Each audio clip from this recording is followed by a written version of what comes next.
আচ্ছা আচ্ছা, আমরা শুরু করি। তো সবাইকে এই যে আমাদের বাংলা দ্বিতীয় পত্র বাক্যতত্ত্ব চ্যাপ্টার, এই ক্লাসে সবাইকে স্বাগতম। আমি গতদিন যেটা পড়াচ্ছিলাম সেটা হচ্ছে যে বাক্য কাকে বলে, একটি বাক্যের কী কী বৈশিষ্ট্য থাকা উচিত সেগুলো ব্যাখ্যা করে, তাই না? এটা একটা প্রশ্ন। আর আরেকটা প্রশ্ন হচ্ছে যে এবার আমি যেটা পড়াবো সেটা হচ্ছে বাক্যের শ্রেণী বিভাগ। তোমরা বলো বাক্যের শ্রেণী বিভাগ। তো বাক্যকে দুই ভাগে ভাগ করা যায়। বাক্যের শ্রেণী বিভাগ যদি পড়াতে হয়, বাক্যকে আমরা প্রাথমিকভাবে দুই ভাগে ভাগ করতে পারি। এটা তোমরা নিশ্চয়ই ইংরেজি পড়েছো। ইংরেজি সেকেন্ড পার্টে স্যার যখন পড়াচ্ছে তখন নিশ্চয়ই বাক্যের ডিভিশন বা শ্রেণী বিভাগ দেখিয়েছে। সেখানে বাক্য হচ্ছে দুই প্রকার, একটা হচ্ছে মিনিংফুল সেন্টেন্স বা অর্থগত বাক্য, আর একটা হচ্ছে স্ট্রাকচারাল সেন্টেন্স বা গঠনগত বাক্য। কি বললাম? মিনিংফুল সেন্টেন্স আর হচ্ছে স্ট্রাকচারাল সেন্টেন্স। গঠনগত বাক্য, মিনিংফুলটা হচ্ছে অর্থগত বাক্য। মিনিং শব্দের অর্থ হচ্ছে অর্থ।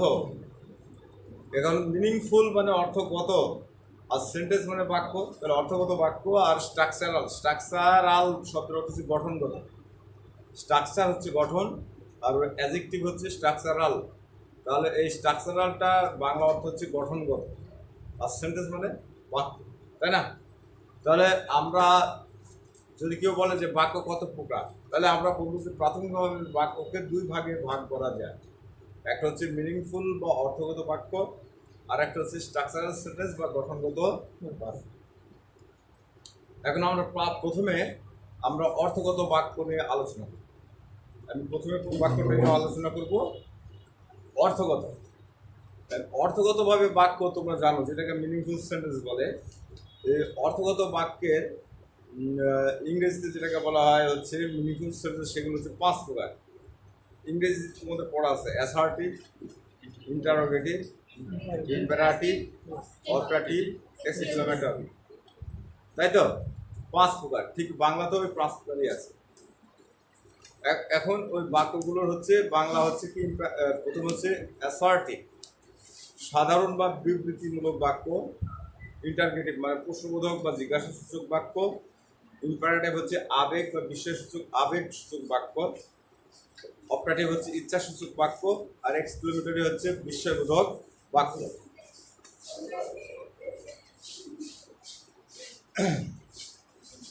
এখন আমরা এই যে বাক্যের শ্রেণীবিভাগ পড়লাম, এটা কি তোমাদের আগে পড়া ছিল?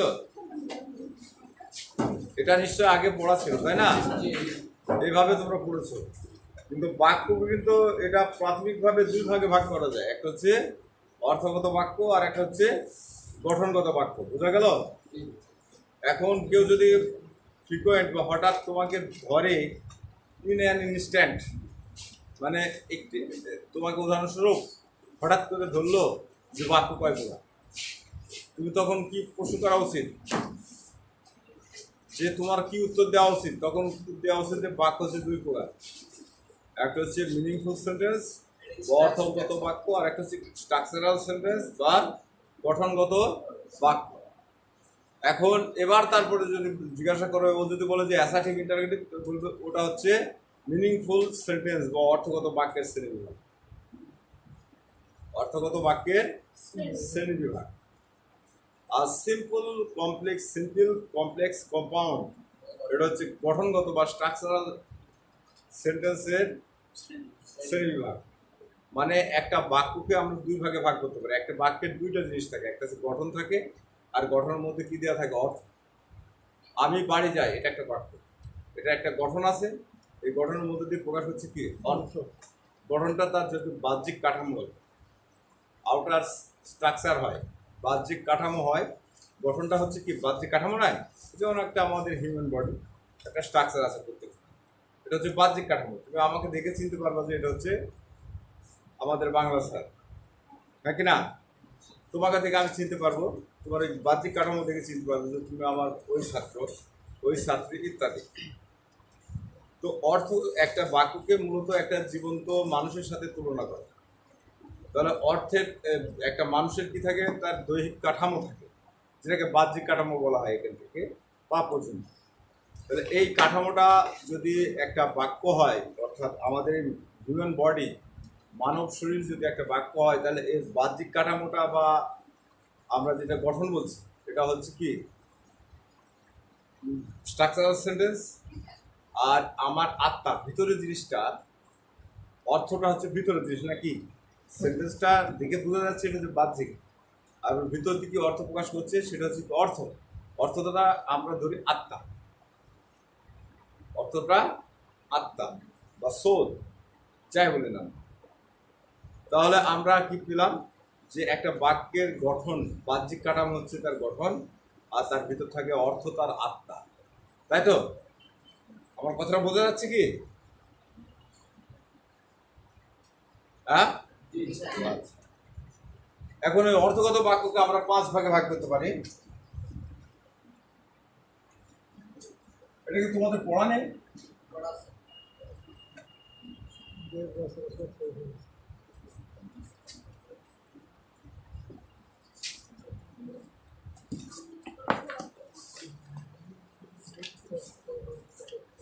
পাঁচ ভাগে ভাগ করা যায়। একটা হচ্ছে কি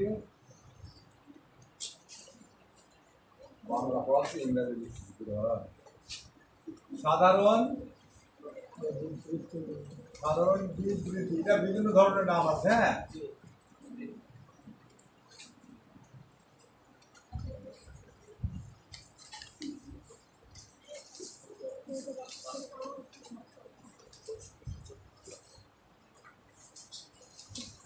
এবার 2 নম্বর হচ্ছে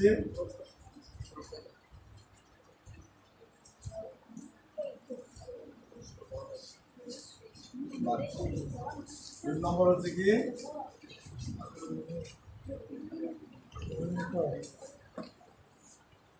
আদেশ।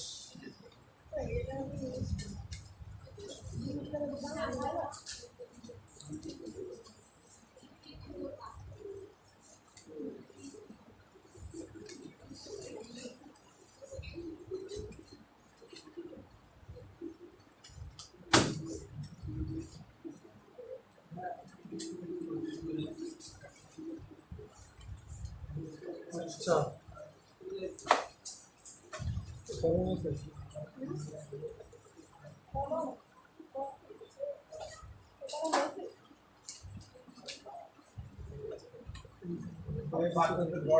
তাই না?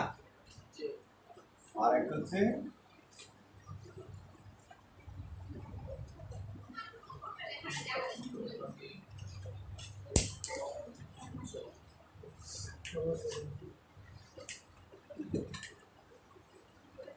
বিষয়সূচক বাক্য। এই 5টা। তো এবার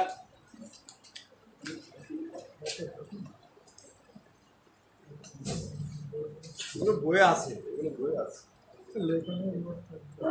8, 9, 10 এর বইয়ে পাওয়া যাবে, ইন্টারমিডিয়েটের বইয়ে পাওয়া যাবে। ক্লিয়ার? এবার আমরা একটা একটা করে শ্রেণী, একটা করে শ্রেণীটা আমরা এবার বিশ্লেষণ করি। তাহলে এই যে সাধারণ বিবৃতিমূলক বাক্য, এটা ইংরেজি কি বা কি? এখন অ্যাসার্টিভ সেন্টেন্স মানে হচ্ছে যে বাক্যটি হচ্ছে সাধারণ অর্থ প্রকাশ করে, যে বাক্যটি সাধারণ অর্থ প্রকাশ করে, সেখানে প্রশ্নও করে না, আদেশ বোঝায় না, অনুরোধও বোঝায় না, প্রার্থনাও বোঝায় না, বিস্ময় বোঝায় না। কি বিষয়টা বোঝা যাচ্ছে তো নাকি? আচ্ছা, তাহলে একটা সাধারণ বাক্য, এই বাক্যটার গঠন সাধারণত আমরা এস ও ভি, যেটা S O V, subject, others, plus verb, এটা তো বাংলা বাক্যের গঠন। এই গঠনটা হচ্ছে অ্যাসার্টিভ সেন্টেন্সের গঠন। এই গঠনটা হচ্ছে কার গঠন? অ্যাসার্টিভ সেন্টেন্সে একটা কর্তা, একটা বিধিও যে অবজেক্ট আদার্স বলা হয়, আর একটা হচ্ছে ভার্ব বা ক্রিয়া, এই ধরনের থাকে বাক্যে। এটা হচ্ছে অ্যাসার্টিভ সেন্টেন্স। এর উদাহরণ হচ্ছে আমি বাড়ি যাই, সে ভাত খায়, ইত্যাদি। হ্যাঁ, আচ্ছা, এবার আমরা 2 নম্বর বাক্যে আসি, সেটা হচ্ছে কি প্রশ্নবোধক। তো প্রশ্নবোধক বাক্য যে বাক্যে হচ্ছে প্রশ্ন জিজ্ঞাসা করা হয়, এটা হচ্ছে ইন্টারগেটিভ। তোমার বাড়ি কোথায়, তুমি কি করো, তোমার নাম কি, তোমার দেশের নাম কি, এগুলো সব হচ্ছে প্রশ্নসূচক বাক্যের উদাহরণ। তারপরে আদেশ বা অনুরোধ সূচক বাক্য, যে বাক্য বা যে বাক্যে আদেশ, উপরোধ, অনুরোধ ইত্যাদি প্রকাশ করে সেটি হচ্ছে আদেশ সূচক বাক্য, নাকি? যেমন কাজটি করো। আদেশ সূচক বাক্যে সাধারণত সাবজেক্ট হয় ইউ বা তুমি। কি বললাম?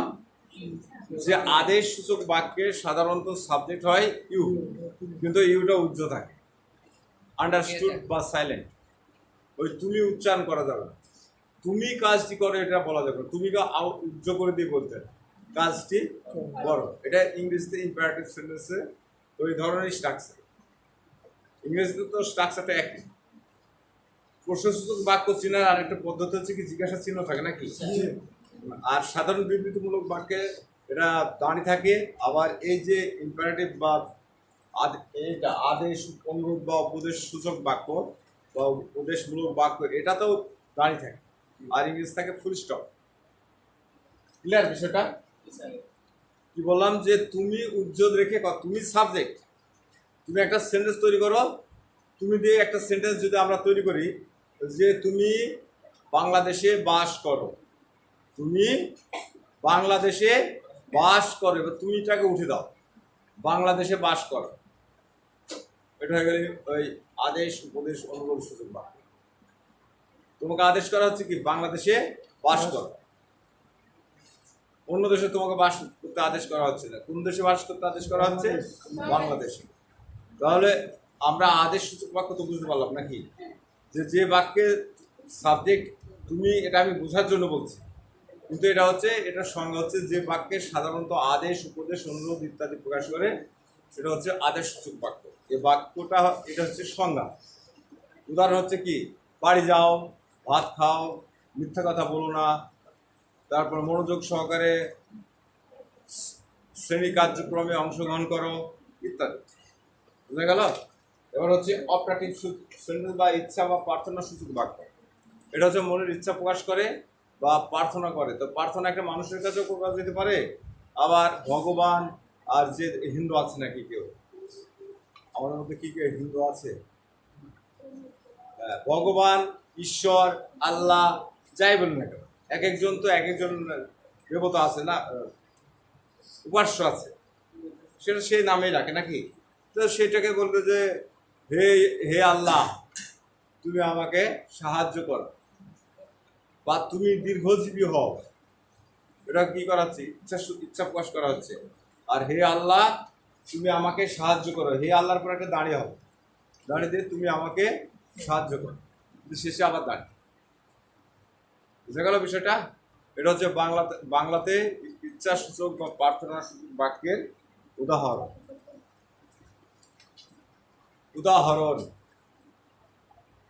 এটা বোঝা গেছে কি?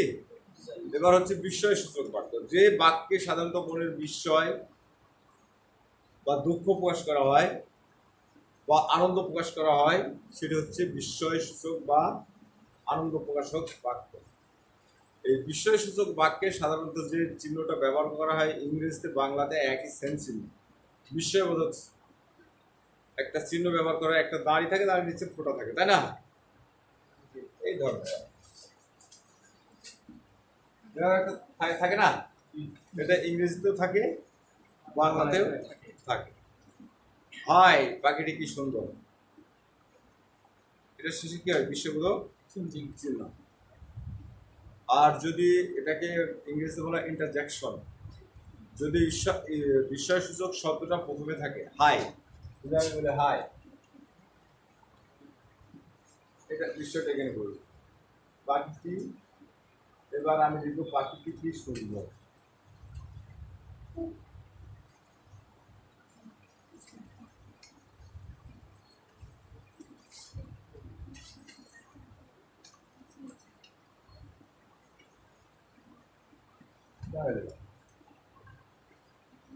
বুঝা গেল? তোমরা বুঝতে পারছো না বিষয়টা? বোঝা গেছে? আচ্ছা। তাহলে আমরা অর্থগতভাবে বাক্য শেষ করলাম।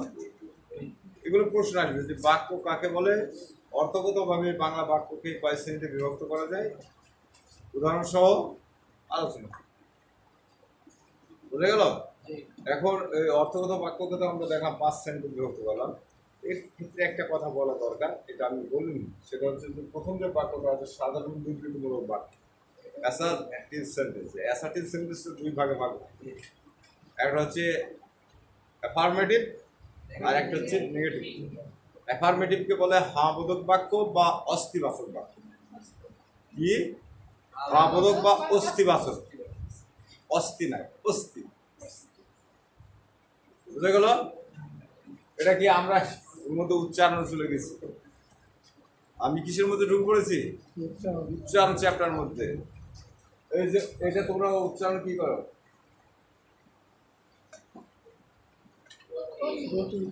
লেখা আছে তো অতি, লিখলাম কি? অতি। অতি সুন্দর মেয়ে, অতি সুন্দর মেয়ে। মেয়ে, আমি তো ভুল বলছি নাকি? উচ্চারণটা মনে হচ্ছে ঠিক হচ্ছে না। এটা হচ্ছে প্রমিত বাংলা উচ্চারণের সমস্যা। এটা স্ট্যান্ডার্ড যে আমরা প্রনাউন্সিয়েশন করি, অর্থাৎ যে একটা নির্দিষ্ট মান, সারা বাংলাদেশে একটা নির্দিষ্ট ভাষা নির্ধারণ করা আছে, একটা স্ট্যান্ডার্ড মান নির্ধারণ করা আছে, সেই ভাষাটি সব অঞ্চলের লোকই বলবে।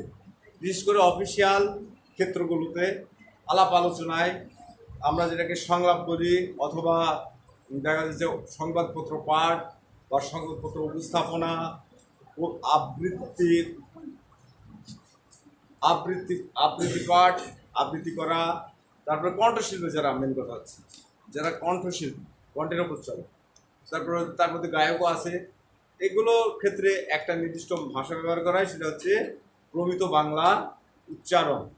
এটা শিখতে হয়, আমাদের চ্যাপ্টারটা আছে, আমরা পড়েছি। তো এখানে নিয়ম হচ্ছে যে প্রথমে যদি অ থাকে, অর পরে রস্বীকার থাকলে বা জ ফোলা থাকলে বা রিকার থাকলে বা কয়বদ্ধ সহায়ক এগুলো থাকলে আর উচ্চারণ হবে ও। আর উচ্চারণ হবে কি? ও। এটার উচ্চারণ হচ্ছে অতি। এটার উচ্চারণ কি? অতি। মেয়েটি অতি সুন্দর। ক্লিয়ার? এটা হচ্ছে নিয়ম। এই নিয়মটা আমরা পড়াবো। তো এবার অ্যাসার্টিভ সেন্টেন্সের দুটো শ্রেণীবিভাগ বলছিলাম। এটা হচ্ছে অ্যাফার্মেটিভ বা অস্তিবাচক। অস্তিবাচক হবে না, বানানটা হবে অদন্ত শয়তয় হর্ষি, কিন্তু ওই যে হর্ষিকার আছে বলে ওই অটা হয়ে যাচ্ছে কি? অস্তি। আর একটা হচ্ছে নেতি। নেগেটিভটা হচ্ছে নাবোধক বাক্য বা নেতিবাচক বাক্য। নেগেটিভ সেন্টেন্স সেটা হচ্ছে নাবোধক বাক্য বা নেতিবাচক বাক্য। বুঝা গেল? এইটা যেমন আমি ভাত খাই, এটা হচ্ছে অস্তিবাচক বাক্য। আমি ভাত খাই না, এটা হচ্ছে নেতিবাচক।